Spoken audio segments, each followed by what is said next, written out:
Dear Earth 2 players and community. In this vlog, we will be introducing details about the third EcoSim building, the Research Lab. In its most basic form, the Research Lab will have a small square-shaped footprint of one tile to be constructed.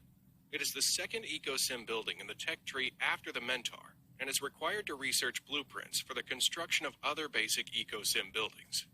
The Research Lab also creates a contour survey report for each researched blueprint it generates. This report, along with the research blueprint, are required to construct EcoSim buildings on the property the Research Lab is located on.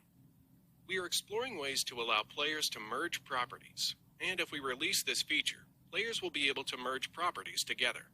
Properties will only be mergeable if they are of the same tier type. Until such time, the size of the original property will determine how many EcoSim buildings it can support. Each player will have the ability to acquire the blueprint for the Research Lab when first-tier EcoSim buildings are released. The Mentor will be one of the prerequisites to acquiring the blueprint for the Research Lab. There's currently an option for Mentors to be warped in on player-owned properties for free, so we urge players to take advantage of this option and ensure they have a Mentor on each property they own. Once the player has the blueprint for the Research Lab, they will need to place it on their property and activate it as a hollow building. After the hollow building has been activated, the player will need to command their construction droids to use previously woven resources to complete the construction of the functional physical building. Here we display one example of the water processor, the Lignator, and the Research Lab constructed in close proximity to one another. The Research Lab can serve other purposes, but will require upgrades in order to support higher-tier EcoSim buildings it previously provided engineering for. Another important and interesting aspect of the Earth 2 EcoSim will be transportation. Many EcoSim buildings will have the core purpose of processing raw materials into building blocks, which can in turn be used to construct final products inside of Earth 2. Each EcoSim building will only store a limited amount of building blocks before it needs to be moved either to local storage or transported away to be traded at a different location.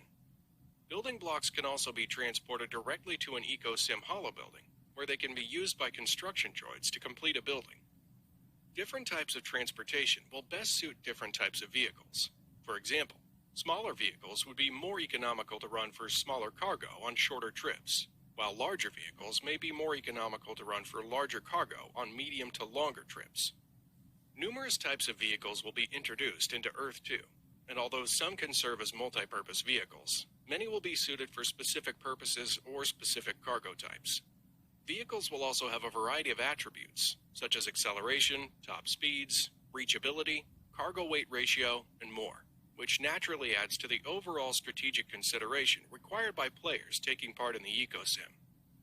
We firmly believe that one of the core requirements for a metaverse is creating a strong economic foundation, and the Phase 2 EcoSim is our way of releasing interactive, strategic, fun, and rewarding gameplay that has long-term relevance to our platform as we continue building toward our longer-term goals, which involve even bigger and better things. Thank you for watching, and please join us on upcoming vlogs, where we'll cover more about building types, vehicle manufacturing, transportation types, and construction droids, which will then follow onto future vlogs about battle vehicles, defense systems, and much, much more.